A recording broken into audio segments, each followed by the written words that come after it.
Alright, so it is early and there's not too much light out, and I actually just woke up in case that wasn't completely obvious by the way in which I'm showing up right now. So the quality in the way this video just may totally turn out to be terrible, and I may just have to delete it and not even use it. But what I want to do, hopefully, is share with you a story that I heard recently that encompasses a whole spectrum of beliefs and subtext and context and implicit assumptions about the world that are vastly different than the way we've probably all been conditioned to see the world. And this will perhaps open a door to a new way of understanding ourselves, reality, how those are similar and the same, and how disease and illness relates in that whole thing. So hopefully I don't butcher this story too bad. So the story is I heard from a guy who was talking about his experiences living with a Taoist hermit. And this hermit was just lived alone in the mountains basically for most of his life and just practiced self-cultivation. But he also was known to be a miracle worker according to most people, because he was just an amazing healer and he could really sort out a lot of imbalances quite quickly with people. However, he didn't really like to do it, and he actually resented his patients. And he really only saw his healing practice as a way of checking in with his own level or not of cultivation.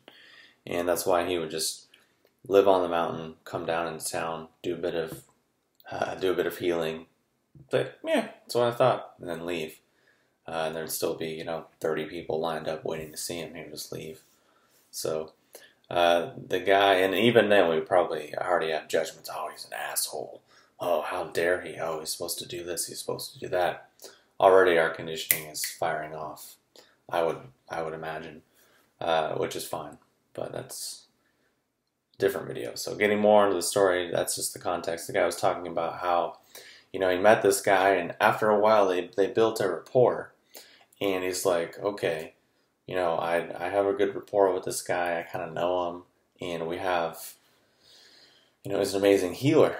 So I'm going to ask him about like my problems, and then see if he can help me, because this is my one chance. No one else has been able to help. I've been dealing with this thing for like 8 years. And I just need some help on it. So yeah, and basically the guy had caught malaria in Africa sometime before that, and had been living with it kind of off and on, and he had experiences where he had extreme fevers and the whole deal. So we'll get to that later in the story. So basically he goes to the healer and he says yeah. And the guy, his Chinese was terrible, and the guy's English was terrible, so the way they communicated was really broken anyway. So he says to the guy,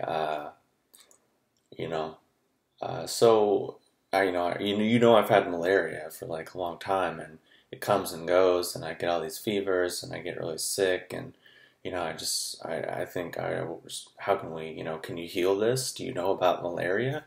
You live up here in the mountains, and you're just like a hermit, but do you know malaria? Can you help me? And the guy just said, oh. So he just thought, okay, well, he didn't understand me. So he thought about it a little bit more and made sure and checked all of his tones and made all his, it's like, said it again. The guy was just like, oh. So then he tried to say it in another language. And the guy said, oh. So then he just thought, okay, well, that was a totally pointless conversation. So then the guy leaves, basically, and then the next day they meet early in the morning for their usual routine, and the guy comes up to him, the healer, and says, so what's your problem?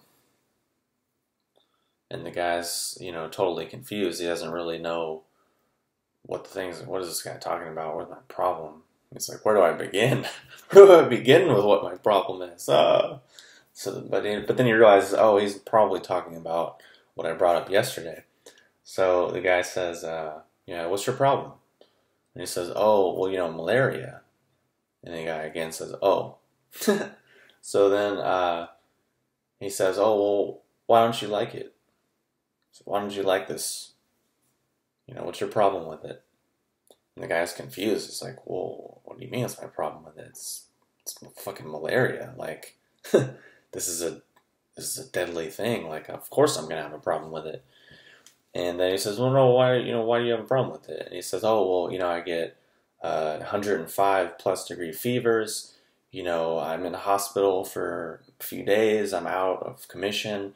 The doctors are amazed that I'm even able to walk out of there and that I'm even able to function because, supposedly fevers of that caliber for like 3 or 4 days are supposed to give you brain damage and you're going to be permanently harmed. But, this guy's just been living with it for years. Or, I've been living with it for years and never had any issues. Or not issues, but not, I haven't had brain damage. I'm still alive. I'm still functioning. But I just have this thing and it's annoying.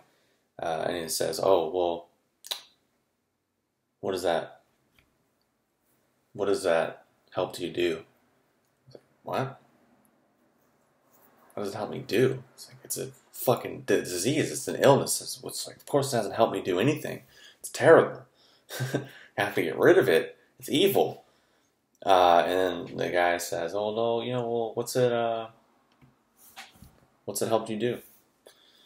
And he says, and he thought about it a little bit more and tried to understand the question. He says, well, since then I really pay attention to whether or not I'm getting exhausted.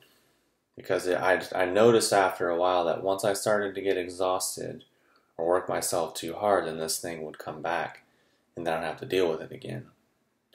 So I've had to really pay attention to that and really choose things carefully and really, be a bit more mindful with my life. And the guy says, oh, sounds like a good friend.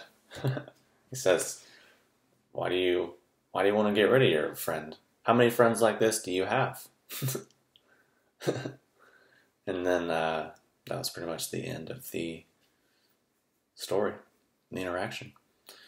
And then they parted ways, and eventually after that, shortly thereafter, the guy never had malaria again.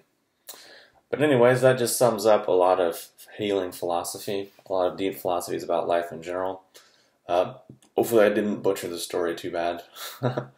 And hopefully our own inherent biases are becoming a little bit obvious and apparent, because I'm sure, we all have our own reactions and our own assumptions, our own thing that we're going to, come up with when we hear that story. Judgments about the person, judgments about ourselves, judgments about all these things. Maybe those are right or wrong. Maybe those are true or false. I don't know. I'm not you. So only one person can arrive at those conclusions for themselves. I'm just sharing the story, which I thought was interesting. Hopefully you enjoyed it. Hopefully you made it all the way to the end of this video. And hopefully, more importantly, the quality is actually useful.